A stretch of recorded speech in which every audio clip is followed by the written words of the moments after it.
Today, Daniel Davidson is locked up for 15 years, my daughter's history teacher once praised, now exposed. I quit my job, gathered every shred of evidence, and faced down a system built to protect him. I still remember Emma's trembling hands, the silence from school officials. We stepped into court uncertain. Now, he sits in a cell, and my daughter is free to breathe again. Subscribe so you don't miss what's next. 2 months before the trial, Emma's mood shifted. My vibrant, playful 13-year-old became quiet, secretive. She stopped talking about school.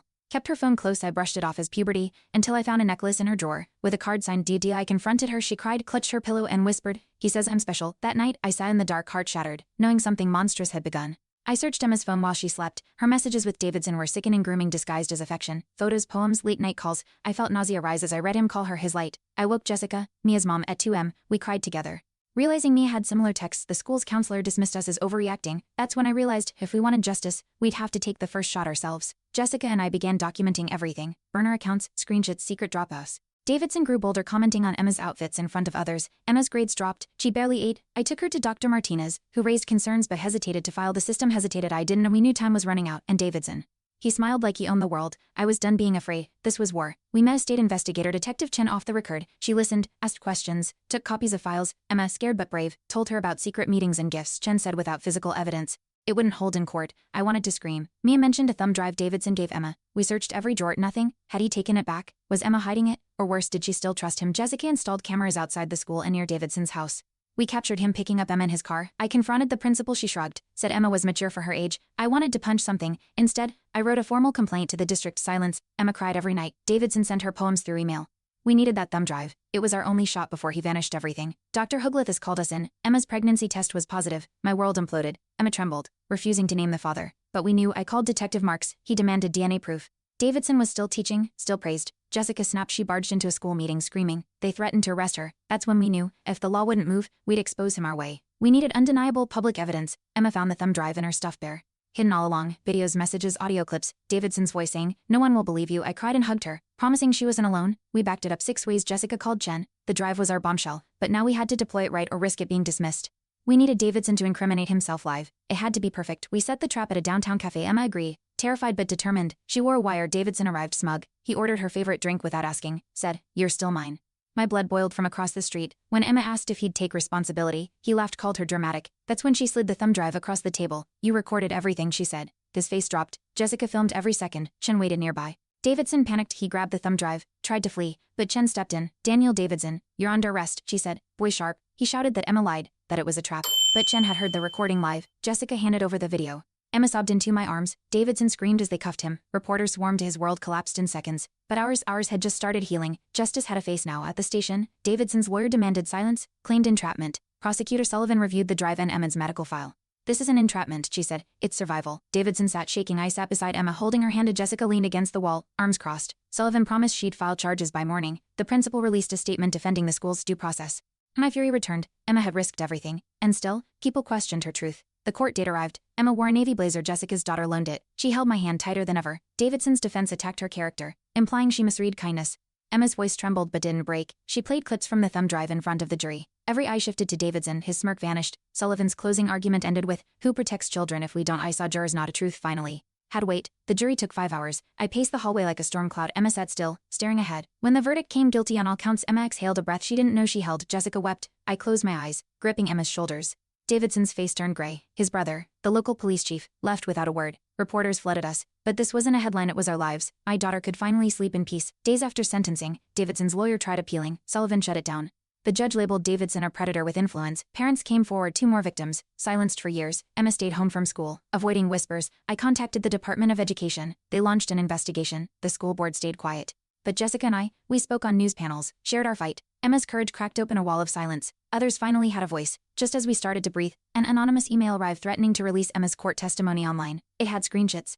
Her face, her voice. I froze. Davidson was in prison, but his supporters weren't. Jessica traced the IP local. Detective Mark suspected Davidson's brother. We installed cameras, warned Emma's school. She stopped speaking again. Her nightmares returned. The system might have caged one man, but the shadows around him still clawed at our door. Jessica contacted an old tech friend, a cybersecurity analyst. Within hours, he traced the source to a school board member's home Wi-Fi. We were stunned. Someone sworn to protect kids was protecting Davidson's legacy instead.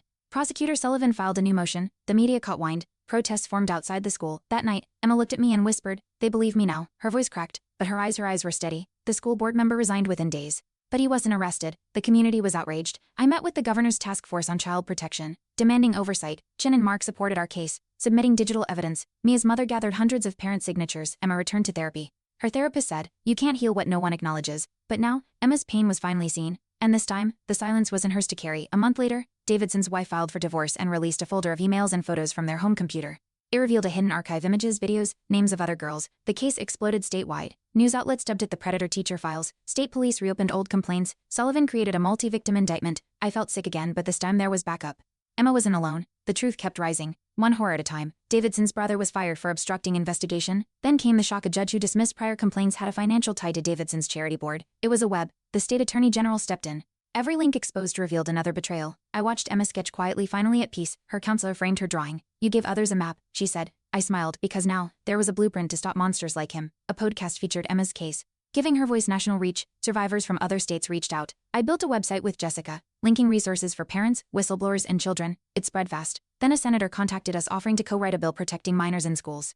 Emma agreed to speak at the hearing. She wore the same blazer. Her hands shook, but her voice didn't. No one believed me. Now I believe in myself. The hearing was brutal. Legislators asked personal questions. Emma answered each with calm defiance. A news clip of her testimony went viral.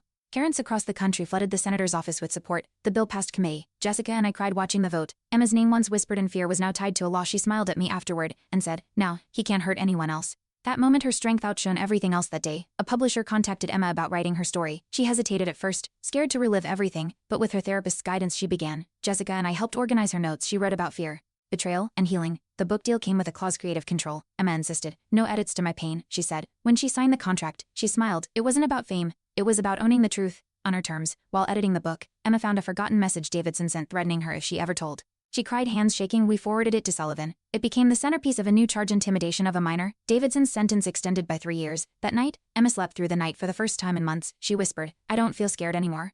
Her words weren't just healing, they were power. Real earned power. Months later, Davidson's victims created a survivors network. Emma helped moderate forums. They hosted webinars, shared resources, built a database of grooming signs. One parent messaged, "Your story saved my daughter."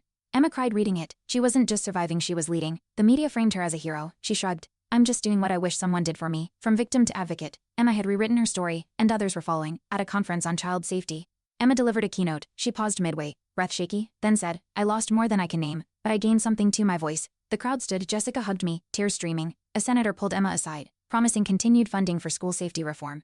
Afterward, Emma said she felt lighter, not healed, not yet, but strong. And that strength, it echoed in every young survivor who heard her speak. Back home, a mural appeared on the school wall, painted by students. It showed Emma holding a lantern, lighting the path behind her. No words, just strength and color. Emma stared at it for a long time. "They see me," she whispered. I held her hand. That image said more than speeches or laws. It was healing through art, through community. Jessica took a photo, framed it, proof that the silence is over. She said, "A new principal took over the school, former social worker, mother of 2. First act, a full review of all staff. 3 teachers quietly resigned." Emma watched from the car as parents protested past silence. "This shouldn't take a tragedy," she muttered. But it had. The new policy mandated yearly abuse prevention training. That night, Emma journaled, "I can't erase what happened, but maybe I can stop it from happening again." Her fire never dimmed. Emma's book hit shelves in spring. It became a bestseller. Her photo strong. Not smiling graced the cover. Book clubs, schools, and advocacy groups requested readings. She refused interviews that wanted her trauma as spectacle. "I'll speak on my terms," she said. At her first book signing, a mother hugged her and whispered, "You saved my child."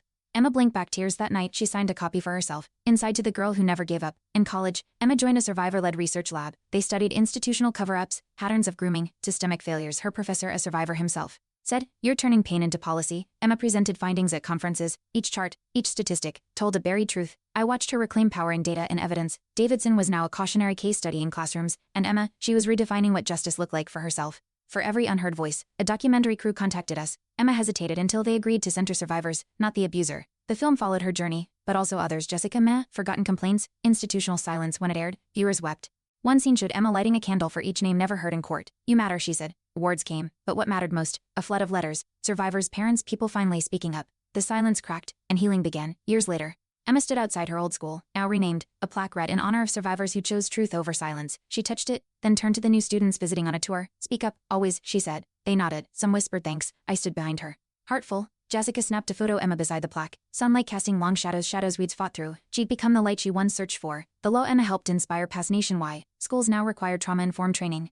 Whistleblower protections, student advocates. At the signing ceremony, Emma stood beside senators and educators. When asked to speak, she said, "This isn't about me, it's about the ones still waiting to be heard." Her voice carried across cameras and cities. Jessica squeezed my hand. My daughter, once broken by a system, now rebuilt it from within. That's not just justice, that's legacy. In the quiet after the storm, Emma planted a tree in our backyard. She named it Hope. It will outlive him, she said. I watched her dig with steady hands. The same hands that once trembled in fear. We watered it together. Seasons passed, it bloomed, and each spring, she tied a ribbon around its trunk for every girl who spoke up. Healing didn't come easy, but it came rooted, visible, just like her courage. We created a scholarship in Emma's name for students who showed resilience through adversity. Each year, Emma reads the essays, highlighting stories of loss and triumph. One winner wrote, "Your fight made mine possible." Emma kept that note on her desk. I sometimes catch her staring at it, tears in her eyes. She doesn't cry from sadness anymore, it's pride.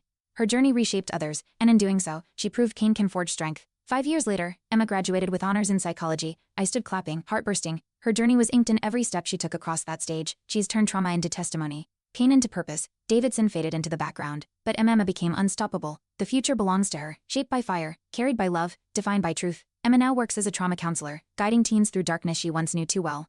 Her office holds one framed photo, the tree she planted. Under it, her words, "You're not alone." Every session she leads is a rebellion against silence. Every smile she restores is proof that healing isn't just possible, it's real, and hers to give. Thanks for watching. Hit subscribe to check out more stories on my channel.